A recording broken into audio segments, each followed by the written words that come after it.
All right. Well, good morning.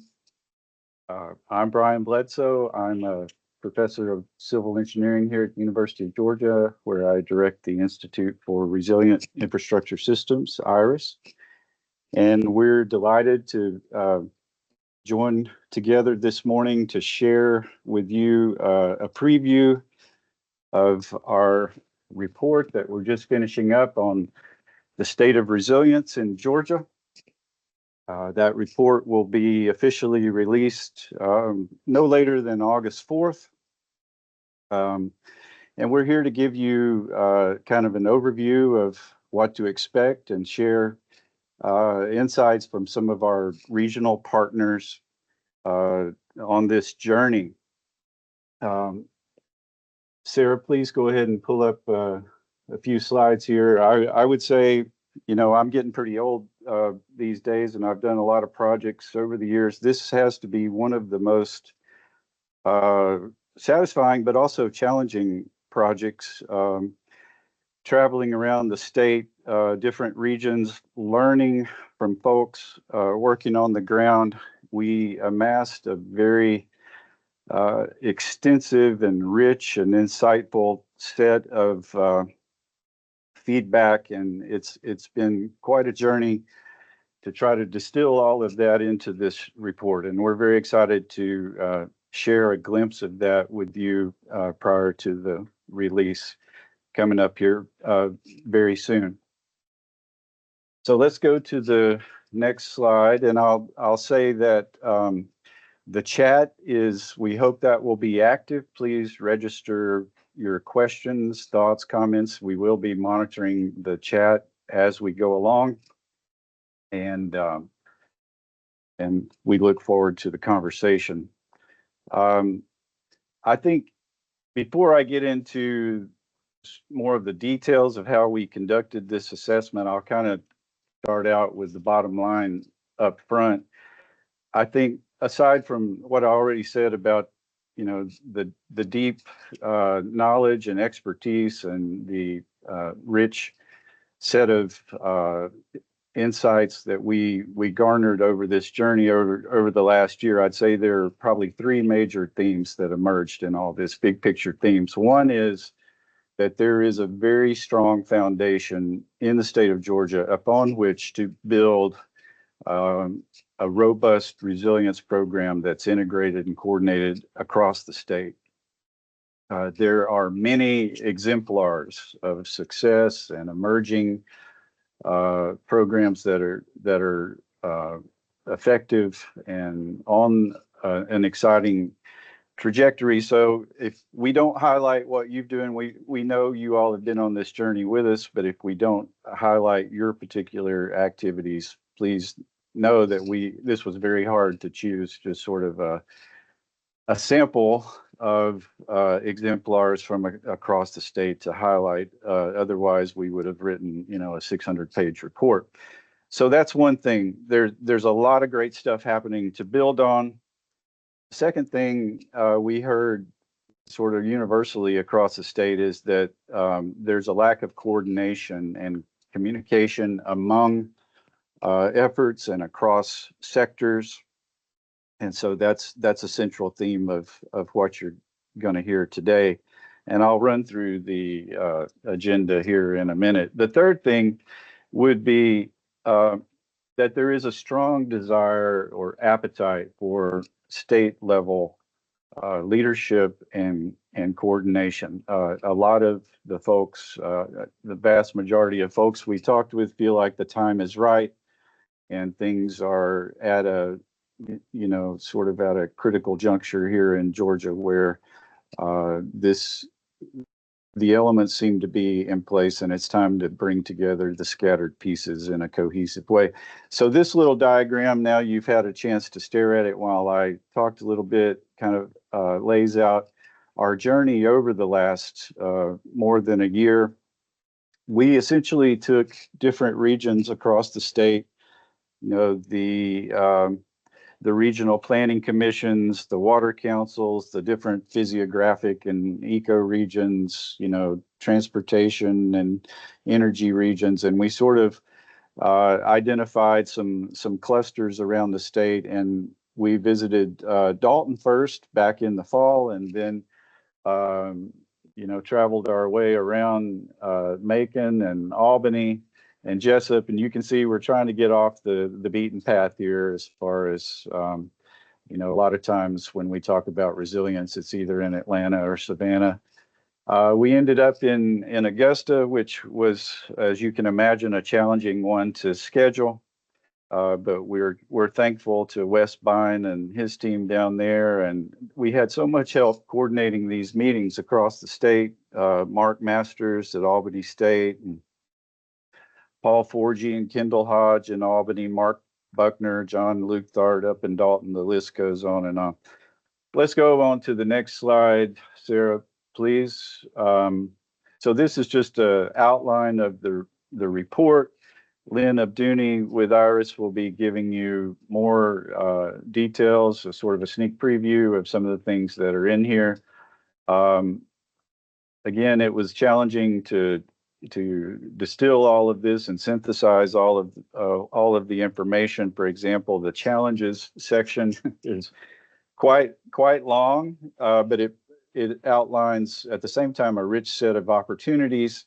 We identified 9 key challenges, and we tried to come up with opportunities and recommendations and exemplars that address all of those key challenges with some final recommendations on how to achieve that state level coordination leadership and address some of the information needs and build the business case and so on. Let's go on to the next slide.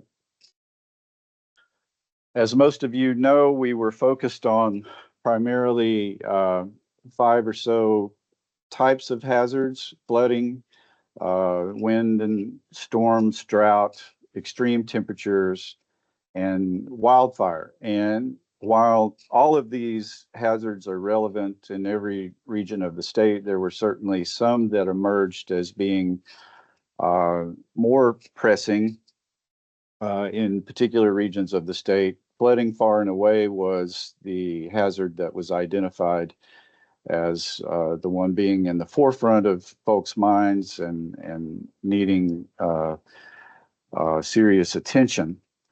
So these regional findings as far as specific risks associated with the different hazards will be highlighted in the report. Next slide, and this is my last one. Okay, so when you do get the report, you're going to see an extensive set of anonymous quotes from the convenings that we held across the state. You got a little sampling here. These sort of highlight a few points that we need to think about things as an integrated system. Sometimes we do a little bit of good over here, random acts of kindness, but we don't really think about the interconnections with those actions in other places. For example, let's say downstream in a watershed. So there was a lot of focus on the need to take a systems approach, that it's all interconnected. There was a lot of emphasis on the need for funding, obviously, but that funding needs to be accessible. Local governments and others need to be able to handle the funding, to do the reporting, to apply for the grants. The grants need to be easy to apply for.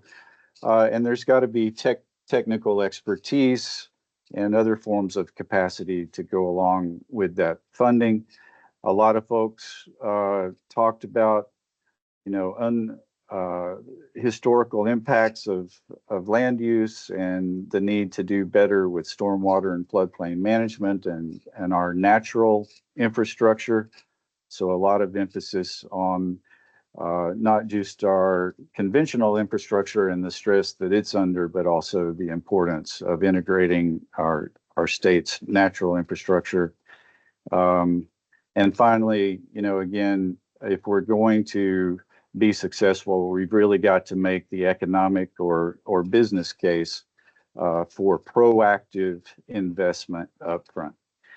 And so with that, the run of show today is going to be, next up, we're going to have Christiana Huber, who's a program officer with the Pew Charitable Trusts. And I want to acknowledge that we're very grateful to Pew for providing support on this journey of listening and learning across the state. And then we're going to hear from Eric Fosmeyer, who's the Chief of Staff and General Counsel of SCORE, the South Carolina Office of Resilience, and then Jackie Jackson from Chatham County, and then Steve Bonsico from Limestone Valley RC&D up in Northwest Georgia. Lynn Abduni will overview the report, and then I'll say a few closing words, and then we'll see what's happening in the chat with questions. So with that, let's switch over to Christiana's slides. Good morning, Christiana. Are you here? I'm here. Good morning, everyone.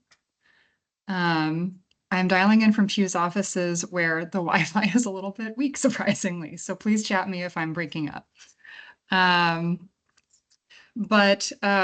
work with the Pew Charitable Trusts, a nonpartisan nonprofit that advocates for data-driven policy change. And I work to support state-level disaster resilience planning, programming, and policy across the United States. And I'm going to zoom us out a bit from Brian's really wonderful introduction, really focused on Georgia. I'm going to tell you a little more about Pew's work, how our national perspective has illuminated different ways to plan for disasters that could be helpful in Georgia, and why we think this research from IRIS is so important, and we're so excited for everyone to see it in a couple weeks. Next slide, please. So the national context is that we are seeing more frequent and extreme natural disasters. This slide focuses on flood and hurricane risks, to which Georgia is no stranger, and also focuses on a growing risk of wildfire, which, not to spoil some of the assessment, but that does come up as a hazard that is affecting your state, and that effect could grow more in the future. And there was some interviews and feedback to that effect. We can go to the next slide. These are just quick national context pieces. Among the largest events, the ones that cost $1 billion or more, we're seeing more of those too from decade to decade, with more than 100 disasters costing $1 billion or more in just that 5-year period to the right of this table, from 2019 to 2023.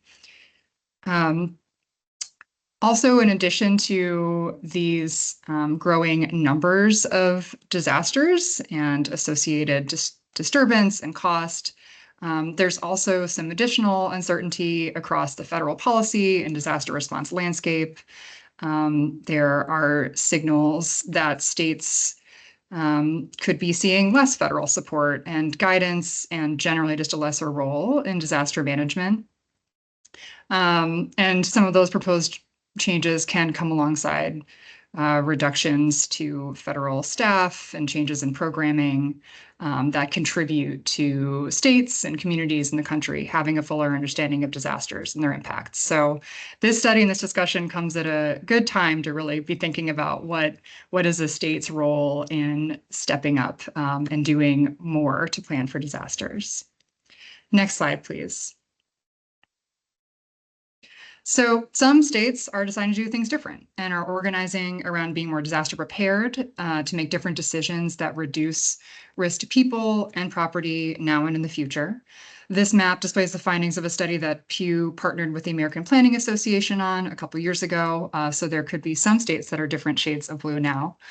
But those dark navy blue states have more formal governance, which refers to having a dedicated team or office that is looking at long-term risk and coordinating across agencies on how to plan for those impacts and invest now to drive down risk. The middle blue states, medium blue, have a more strategic resilience approach, which refers to having developed a statewide plan and better codifying disaster resilience functions at the state level, which might include defining what resilience means for a state, and just generally charting the course to being more resilient through planning and steps of policy change. So the way my team at Pew works is we engage with some of the states that are non-light blue states that on this map have features of both strong governance and strategy, and help to identify and implement solutions for those places. So based on some of the progress in the Southeast, we have been interested in working in Georgia and have been there for a couple of years, and then also are engaged in Alabama, where there's an Alabama Resilience Council that meets and is asking many of the same questions that are coming up in Georgia. The next slide, please. Pew also convenes 22 states and territories in the State Resilience Planning Group, which helps resilience officers across the country learn from each other and learn across states, across regions, across rural versus urban population profiles, and across the political spectrum. From those 22 states, we've learned a lot about what makes a resilient initiative more effective. It should be based on forward-looking and good science. It should pay attention to existing and widening gaps in preparedness at the local level and at the state level. It should foster a shared vision for what resilience is based on input of diverse stakeholders and communities, and can potentially scope beyond disaster preparedness to include things like food security and access to critical services or economic development. Resilience initiatives should identify prioritized lists of near and long-term actions and make a plan for how to implement the activities that can drive down risk more quickly or for more people. These initiatives should ensure all a state's activities like construction, outreach, and data collection across agencies are oriented toward reducing risk or addressing risk. And the final characteristic of a successful resilience initiative is simply knowing how successful you are. You need to measure progress toward goals set out in the plan and track these impacts to residents, to infrastructure projects, to businesses, or to other subjects as a state defines. Next slide, please. So we thought, based on that experience, Georgia might be able to follow in the footsteps of some of these other states while also charting its way based on the rich resources and expertise already in the state. We worked with Dr. Bledsoe and the IRIS team to learn more at a couple of events in 2023, the State of the Georgia Coast Conference and the Georgia Resilience Roundtable. And then through a number of visits, including one right before Hurricane Milton passed over part of the state and mostly passed the state by, we've been able to observe some of the challenges that the state of Georgia experiences, including, this is a photo of some beach erosion in the wake of some of the hurricanes last year in 2024 and some storm damage following Hurricane Debbie at Savannah State University. Next slide, please. Georgia's legislature is paying attention to this challenge too, and it was a pleasure to work with the House Disaster Mitigation and Resilience Study Committee last year on exploring what Georgia can do to be ready for the next Helene, along with being ready for a whole host of future disasters that can impact a growing state where threats like drought and wildfire and flooding can commingle. And that committee worked hard on a study committee report that came out in December, which has some similar findings to the report you'll be hearing about today. Next slide. So based on all this, Pew partnered with IRIS to dig deeper and learn more about a few of these questions of what's needed and what's possible and what's already working. So I'm very grateful to the team at IRIS who's worked so hard to bring this together, to the experts and leaders that work on the front lines that have given their time and expertise to this report, some of whom we'll hear from today. And I look forward to the discussion this report can further prompt. Last slide, please. This is a photo of a beautiful sunset in Savannah. So that's how you can get in touch with me if you'd like to learn more about different state approaches to disaster resilience or our work in general. I'm going to hand things over to Eric Fossmeyer, who is Chief of Staff and General Counsel at the South Carolina Office of Resilience, which, not to steal his thunder, has done a really incredible job building out an office to lead on resilience, created a thoughtful plan, and really emerged as a leader that I think Georgia can learn a lot from. And we're so grateful for him offering his time and expertise to this. So, Eric, I can pass it over to you. Hey, good morning. Thank you, Christian. Thunder stolen, and I'm done then. So thank you very much. We really appreciate the opportunity to be here to participate in this process and wholeheartedly support the Georgia effort and look forward to any ways by which we can collaborate with the Georgia team in moving along their resilience effort. Their challenges, financial challenges, but y'all are making great progress, and can't wait to see what happens with your legislative effort. A couple of quick updates. We finished our plan, the statewide strategic resilience and risk reduction plan in 2023. Had the goals listed in the plan, updated those in 2024, and we're working on our 2025 update. Those can be found at score.sc.gov on our resilience planning page. And you can track along to see how we identified our goals and the progress being made over the 2 years since we published the plan. A couple of really cool pieces to the data. I mean, what we found is we are data poor in South Carolina. We are way undergauged in our flooding efforts, and we need much more data in order to evaluate and better identify future risks. But we partnered with NOAA. We're getting a 1 meter land cover set, which should be delivered fairly soon. That is vastly superior to the 30-meter set that we used during the planning effort, working with USGS on an extensometer to be installed in the Charleston area because of the subsidence in Charleston presents very substantial threats to the billions of dollars of infrastructure that's there. And then we're planning 2 more extensometers at different points along the coast, one more up in the Georgetown, Horry County area, and then further south, closer to the Georgia border. So the data effort is moving forward very well. And you know, I don't know that it's so much an elephant in the room, but at least not in South Carolina. You know, the word climate change has been so politicized and continues to be politicized. And we just encourage folks to approach it from an apolitical position. The data that Christian showed you about disasters and the impact of those disasters being more substantial as we move forward through history. Those disasters affect everybody. Doesn't matter what your political party is, doesn't matter what your race is, it affects everybody. And that became a real selling point for our resilience planning effort, the apolitical approach, and then the non-politicization of the data. The data is different, and it's showing us different things over time. So push the data as telling you that things are changing, and it really is a science-based approach. And I love it that the effort in Georgia is centered out of the Engineering Institute. Brian and your team, it just, I think, helps solidify the fact and emphasize the fact that it's an apolitical approach. And we used, particularly with some key legislators where we were in one-on-one meetings with them, we utilized just a couple of buzz points about how outdated something as simple as our Atlas 14 curves are in South Carolina. We're still, our data set is based on 2008.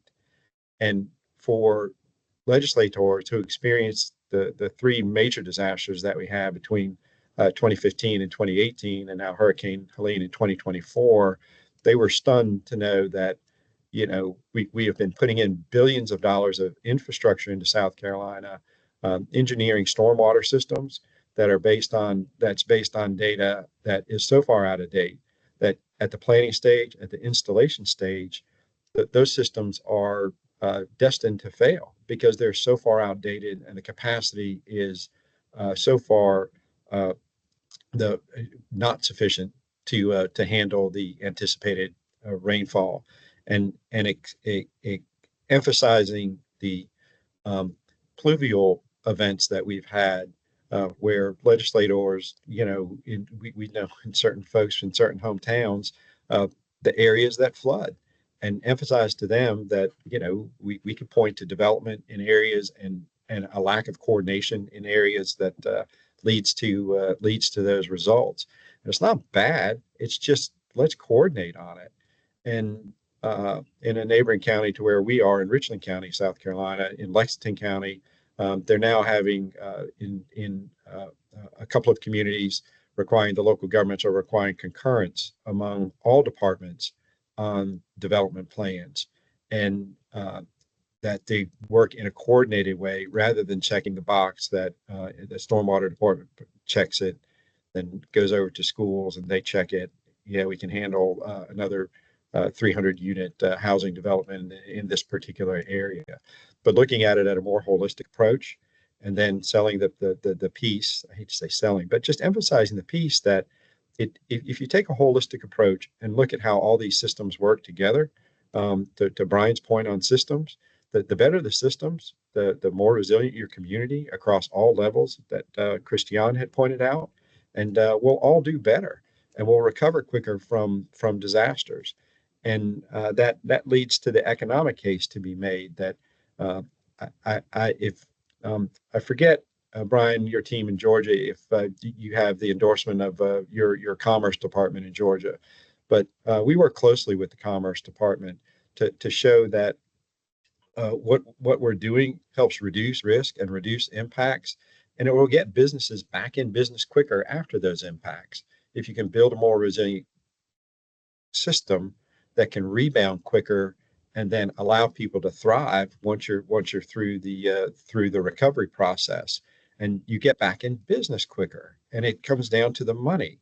So if you can get back in business quicker and thrive thereafter, it becomes a keystone of resilience planning and reducing the risks.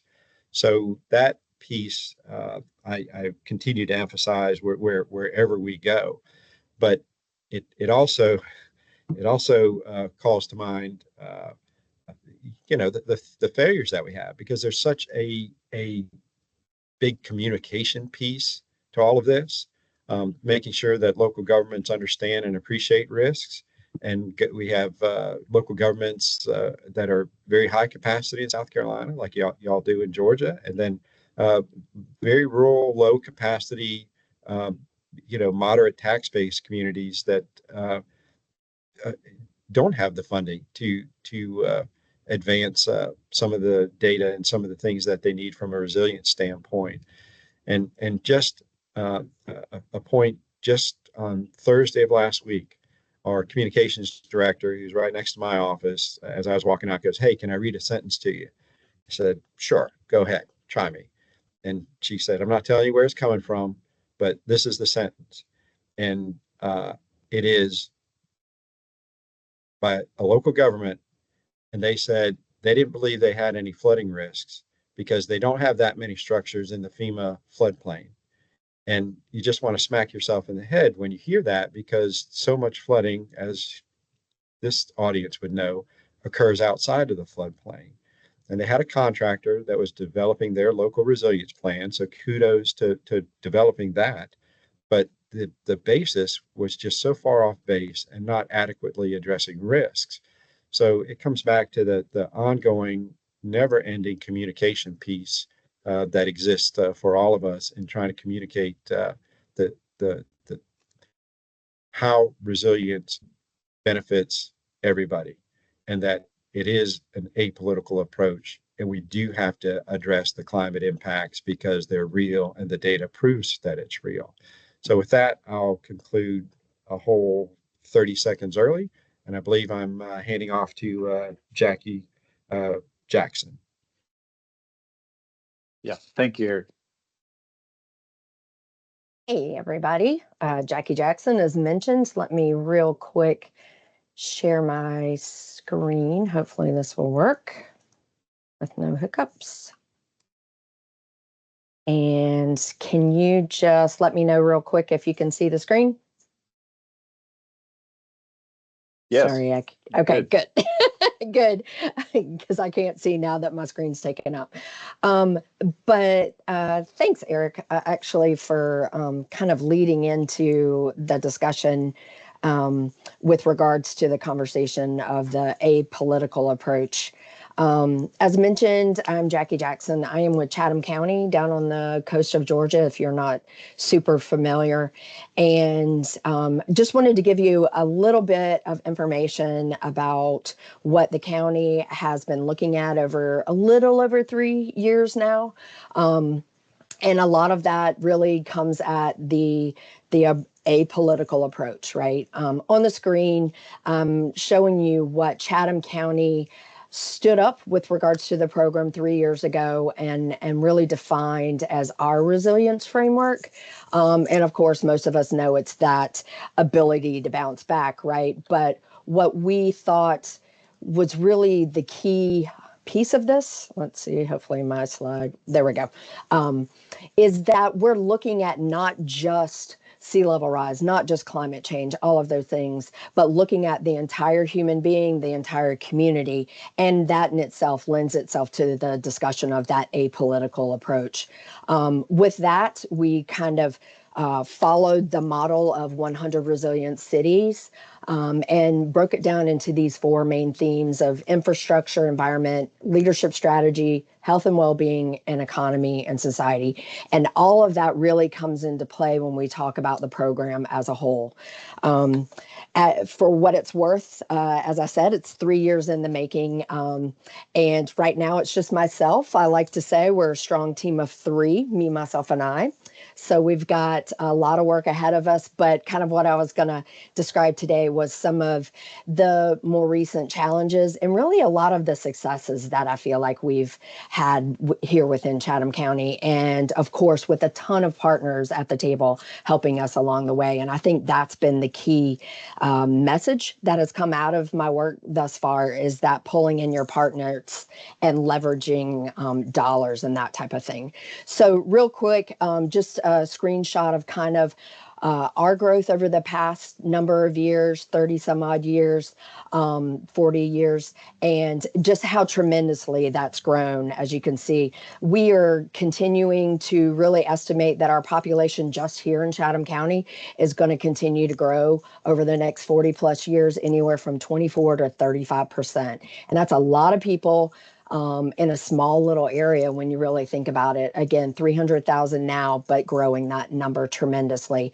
And as you can see, there's been a lot of things that have forced us with regards to that growth. We have a ton of development pressure here along the coast. Highlighting here the Georgia Ports Authority, 4th largest port in the entire United States, and that is located within a community of 300,000 people and puts us only behind New York City and 2 in Los Angeles, which is crazy to think about that impact in such a small community. And when you're talking about bringing in that many additional residents, additional structures, all of these type of things, you can't help but think about, the dollar impacts and those climate disaster impacts on this community and what that lends itself to. Here in Chatham specifically, within our since 2000, we've had 21 named storms just come within 50 miles of us. And that, again, was not even including Helene. That was a major disaster for us last year, and Debbie as well. And I'll talk a little bit about that coming up. But locally, I like to think that we have been very, very lucky. We actually have a tide gauge that has been in place, inching into 100 years. Out at Fort Pulaski, again, located in Chatham County on the coast of Georgia. And we have been specifically able to track our sea level trends and our tidal fluctuations over that entire time. So that lends itself to a very specific number, so that we're not comparing ourselves to Charleston or Florida or Louisiana or any other areas. It's specific to Chatham County, and that's important when talking to elected officials. This particular picture and screenshot that is actually from Fort Jackson, again, also here in Chatham County. And the reason I put this up here is because this was not in any way associated with a named storm or anything like that. This just happened to be a heavy rainfall event when we were getting a lot of winds and a high tide, and all of that, those floodwaters pushed on shore. So the impacts that we're seeing more and more due to these higher high tides here on the coast has been dramatic. All of you, I'm sure, will definitely remember, this is Hurricane Debbie, and some pictures of homes and the impacts to residents here in Chatham County. Bloomingdale definitely was impacted, as well as City of Savannah, unincorporated Chatham, and really the entire county. As mentioned, you saw some pictures earlier from Tybee Island, and these particular pictures were along the Ogeechee River, where they saw dramatic flooding like we honestly have never seen before. So it lends itself for a really strong conversation on what we need to do different here in Chatham. With that, I was able to partner with some entities, and we were able to do an in-core modeling scenario for structures within Chatham County to look at, what would those numbers specifically look like at different damage states, and the type of impact on buildings and infrastructure. And not shown here, but we were also able to look at the number of residents that would be displaced with that conversation as well. So again, data has been very important in this conversation. Something that we are really being thrown into extremely quick, unfortunately, is that with these rising water tables, the inundation from storms, but also just this consistent heavy rainfall events that we're seeing, or the flooding of our septic systems and the malfunctioning of these septic systems, private systems, and homeowners, backyards, basically. Most of these are falling in unincorporated Chatham County. So we're having to look at obtaining grants and look at, what is this funding mechanism going to be designed, going to look like moving forward to try and help these residents get off septic systems so they're able to flush their toilets. I did want to highlight a couple of really important projects that has been fundamental in the program, and I think has moved us in that next step of where we really want to ultimately go. We actually have Hunter Army Airfield located smack dab in the middle of Chatham Counties, in the middle of Savannah, and then just on the border is its sister installation, Fort Stewart, two major powerhouses in this area. And we have been able to partner with the Department of Defense and some of the players actually on this call to look at the impacts on flooding and transportation and housing to the soldiers, and honestly, the entire installation mission. These folks need to be able to get in there and get out and to continue doing their mission for the entire United States. So we have been able to partner and look at what some of those solutions might be to enable that and continue their momentum moving forward. As part of that, we are also looking and working with them at where we can purchase property on the border and internal within Chatham County. And you can kind of see some screenshots. These are some of the conservation target areas we've already been working on. But what we want to do ultimately is create this conservation corridor so that we're able to protect the internal components and the coastal components of Chatham County from storms. But then we're also, of course, looking at the natural migration, of marsh and wetlands and that type of thing, and protection of tree canopy, all of those good things that we need to take into account when we're looking at, protecting our community for the long haul. As part of that, I mentioned parcel and property purchase. And just recently, Chatham County has purchased a property that we're looking to stand up as a resilience hub. I'm currently trying, fingers crossed, to get a grant to basically construct a resilience hub, this location where in times of need that you will have a facility that's able to run on solar, battery backup, have water systems, wastewater systems during those, again, times of need. But then in the blue sky days, will service and act as a community center, a cooling center, like days like today when, you know, we're inching towards 100 degrees, but and then a warming center in the winter, and those type of things. So that's a strong effort that I'm trying to work with GEMA and get towards that.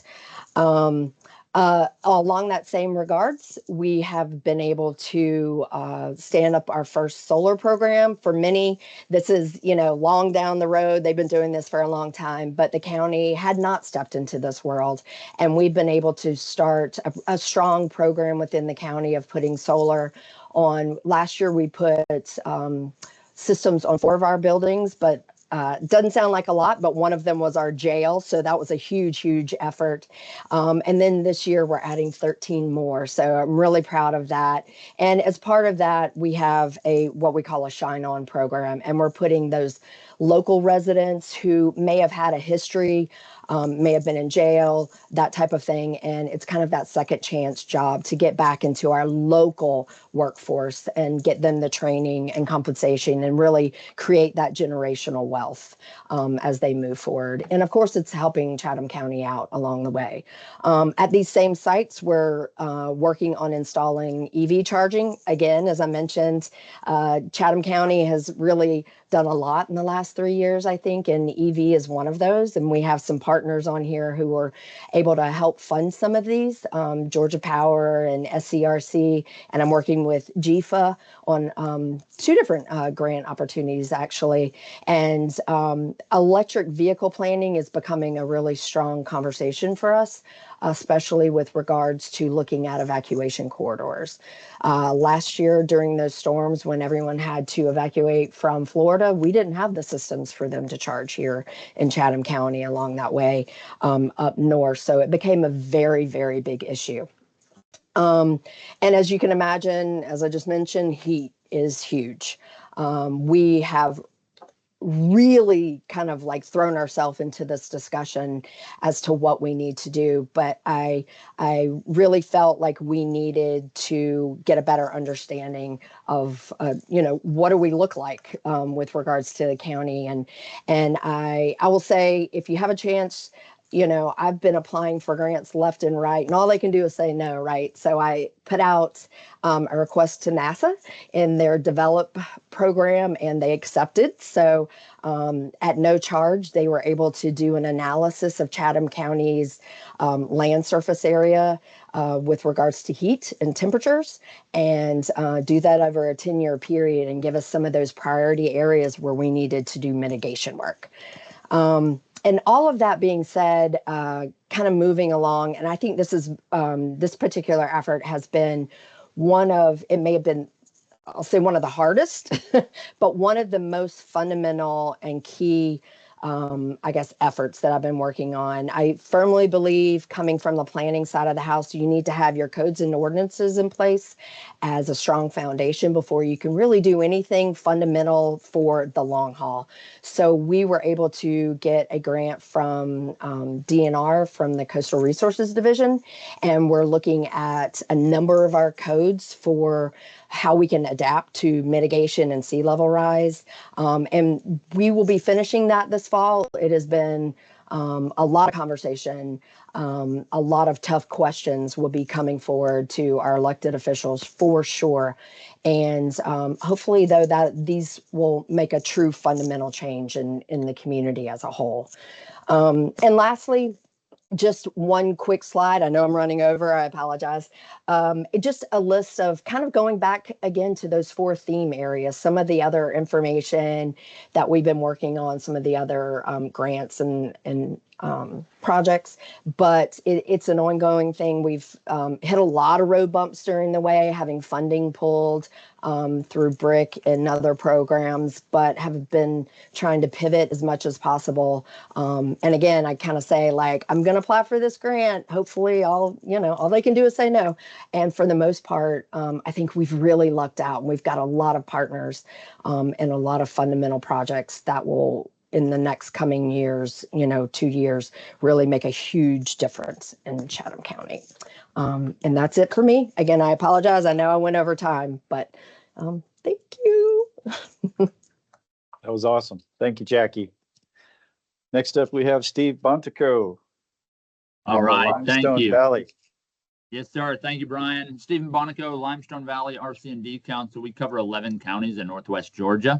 I'm based out of Dade County, where you may see it says I work for Natural Resource Conservation Service. I'm on my federal computer today, representing both Dade County and Limestone Valley, and not the USDA. But natural resource, nonetheless, are a major part of resilience. I believe the agenda has me tasked with talking about challenges in implementation. I would say if I had to define what I do, I would be an implementation specialist, whether partnering with the state, local counties, cities. It's hard for me to sit here and talk about challenges because I think I usually get brought in as a fixer to help bridge gaps in the community and find solutions.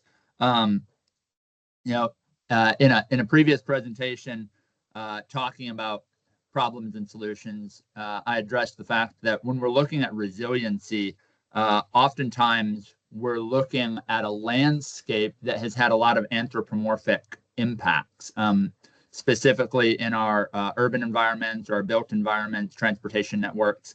And so anthropomorphic problems require anthropomorphic solutions in a lot of cases. However, we have found that nature-based solutions often provide us with a greater resiliency. They just require some adaptability when implementing. So, wow, I lost you. What are we talking about?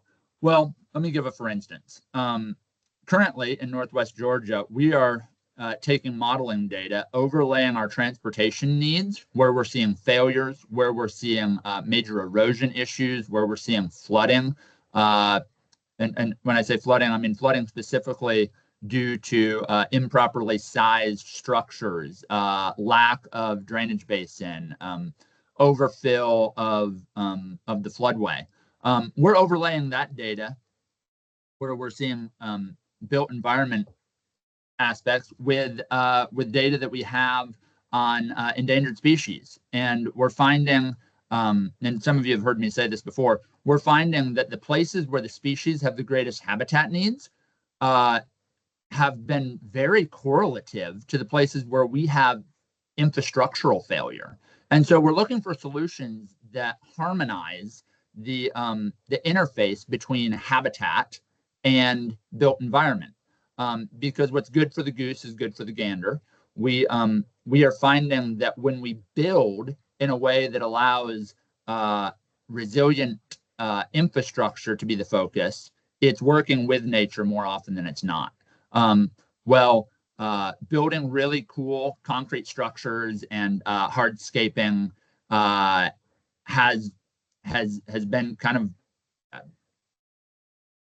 a goal of many people, or really looks neat.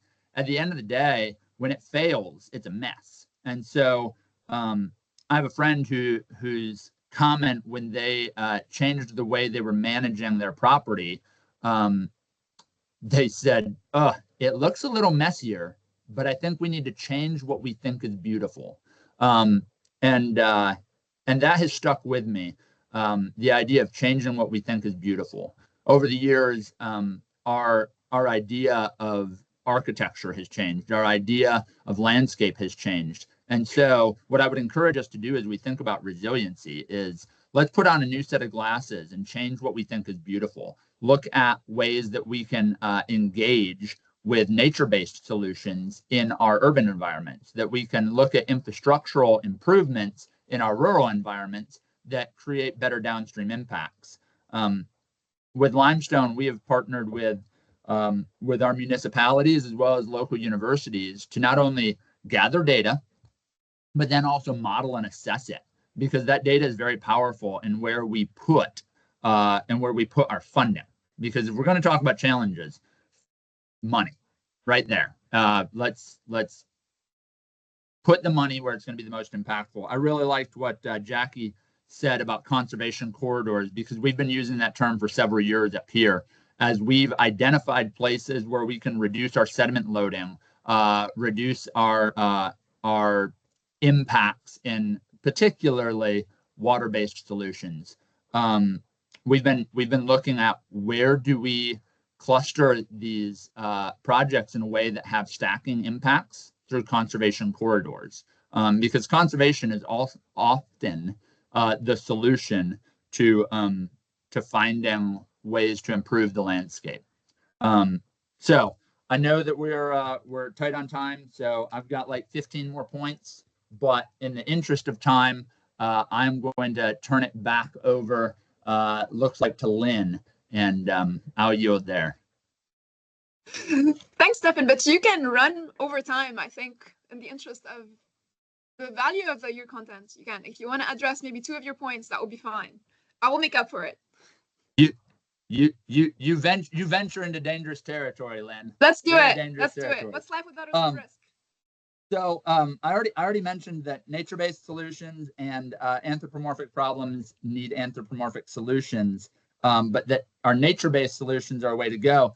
I'm going to give a for instance on that as well, real quick. I already talked about our water modeling and transportation interfaces, and I'll just wrap up with saying, in some of my work on contract with the USDA, we've looked at specifically dynamic soil properties. And I bring up dynamic soil properties because those are the things that change in the soil. That's the organic matter. That's the the metabolism inside. To not get into, because it's probably over my head, to all the details of it. We've taken and partnered with a company called SkyTech. Not trying to plug them, just saying they're who we worked with, and we gathered data using near infrared imagery, and we were able to take that and we were able to look at places where we had historic flows from water, but also where we had plants that were thriving better, and different soil series that different types of soils, whether they be clay, sand, etc. We have different different soils throughout the state. We were able to take that data with LIDAR, near infrared imagery, satellite imagery, and then field measurements to determine what practices we could put on the ground and how we could model it with limiting our field data collection in order to put the best land use on the landscape. And so I mentioned dynamic soil properties to say there may be places where we need to assess not only what our watershed looks like, but what our soils in that watershed look like as well. Because we may have places where we need to seriously consider planting a forest, or hey, that other place over there that has a forest on it might be a good place for row crop. And assessing where our natural resources interface with, and our baseline natural resources. I'm talking soil, water, the things that keep us functioning, where they interface with our land use, and if it's the most appropriate land use. So it all comes back down to planning. It all comes back down to making the best decisions based on policy. My last little saying, because I love sayings, is so long as my liberties aren't infringing upon your freedoms, we are in good shape. But as soon as my liberties infringe on your freedoms, we need planning and we need governance. And when nature, through natural disaster or other impacts, whether it be terrorism or a flash flood, we need to be able to bounce back from those events. And so we need governance and we need planning, because those things will take liberty with our lack of planning, and that will strip us of our freedoms. So with that said, I'll pass it to Lynn. Thank you. Thank you so much for this good input and enthusiasm. We need a lot more champions like you in the state. So first, before I proceed, Jackie, do you have anything to add to the question in the chat? And then the question was, is the Sentinel landscape part of the planning? Do you have anything to add before I summarize the report real quick?